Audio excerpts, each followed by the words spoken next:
Passando agora para a parte da estratégia por trás do nosso resultado, a nossa previsão de demanda foi construída com base na demanda real do período anterior, aplicando um aumento entre 10% a 25% conforme a sazonalidade e as tendências que a gente identificou no mercado. Essa estratégia foi bastante eficaz, a gente conseguiu atender toda a demanda do mercado nas 4 regiões durante todo o período. A nossa política de preço, a gente adotou reajustes graduais de 5% a 15% com base no período anterior, buscando sempre o equilíbrio entre competitividade e rentabilidade. Mantivemos nossos valores abaixo do limite de 20% acima da média do mercado para garantir que o preço continuasse atrativo sem comprometer nossa margem. E esse posicionamento reforçou a nossa efetividade no marketing, nas quais a gente priorizou canais de maior alcance, como rádio e televisão, para fortalecer a nossa marca, estimular a demanda e consolidar a nossa presença nas principais regiões. Além disso, em períodos de sazonalidade favorável, quando o mercado já apresentava aquecimento natural, a gente reduziu os investimentos em mídia para otimizar os nossos recursos sem perder visibilidade.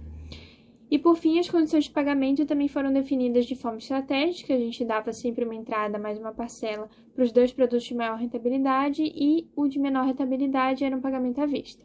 Essa diferenciação foi para ajudar a manter o nosso fluxo de caixa saudável e contribuir diretamente com a solidez que a gente apresentou durante o exercício. Em relação à gestão de estoques e compras, no ano 2 identificamos um problema, que era os custos de armazenagem consumindo 23% dos custos indiretos, sendo R$57.000 em aluguéis.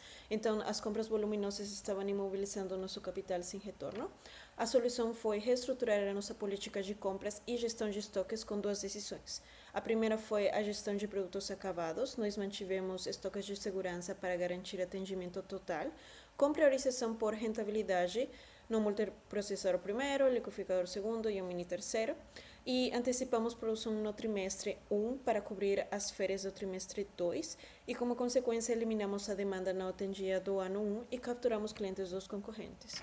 A segunda foi a nova política de compras de insumos. A metodologia foi calculada trimestre a trimestre e a fórmula foi o estoque remanescente menos consumo previsto, mais uma margem de segurança de 15% a 25%.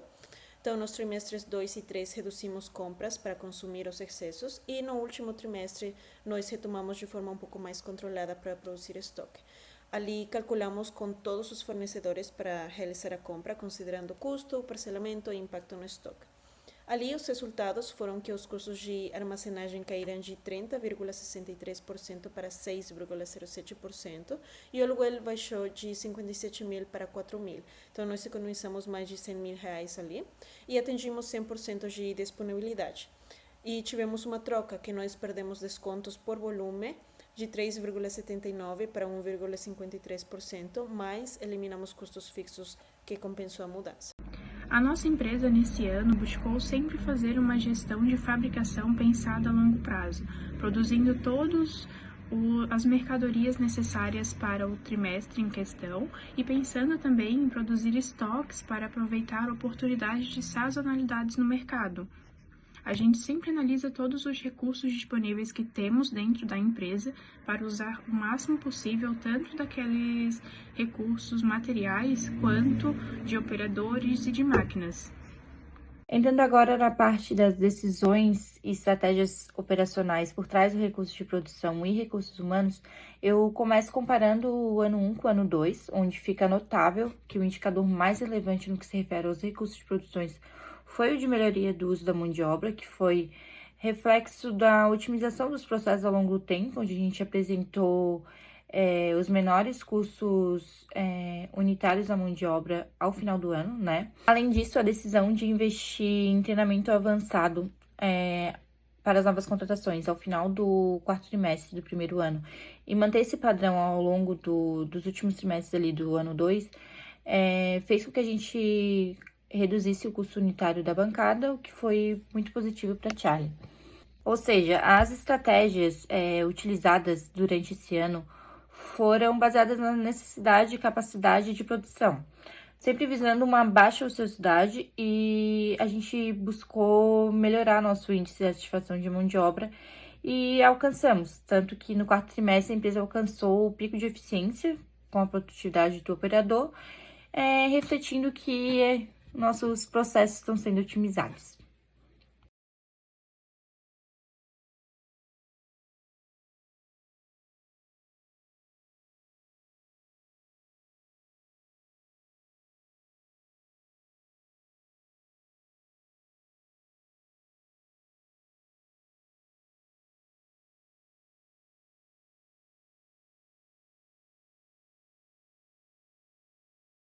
Como conclusão e perspectivas futuras para a Thialis, a gente trouxe aqui que o nosso segundo ano marcou a consolidação de eficiência operacional que a gente construiu ao longo do primeiro ano.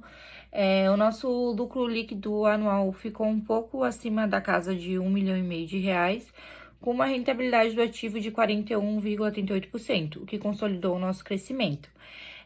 A nossa empresa demonstrou uma alta capacidade de adaptação frente às oscilações de mercado, sempre ajustando os estoques e estrutura produtiva com base nisso. No próximo ciclo, vamos buscar manter nossa eficiência produtiva e o equilíbrio entre volume e custo. Também queremos reestruturar nosso perfil de endividamento, alongando os prazos e reduzindo nossa dependência de crédito de curto prazo, além da gente querer investir em tecnologia e manutenção das nossas máquinas, principalmente da bancada, com o intuito de preservar a produtividade e evitar a elevação de custos unitários.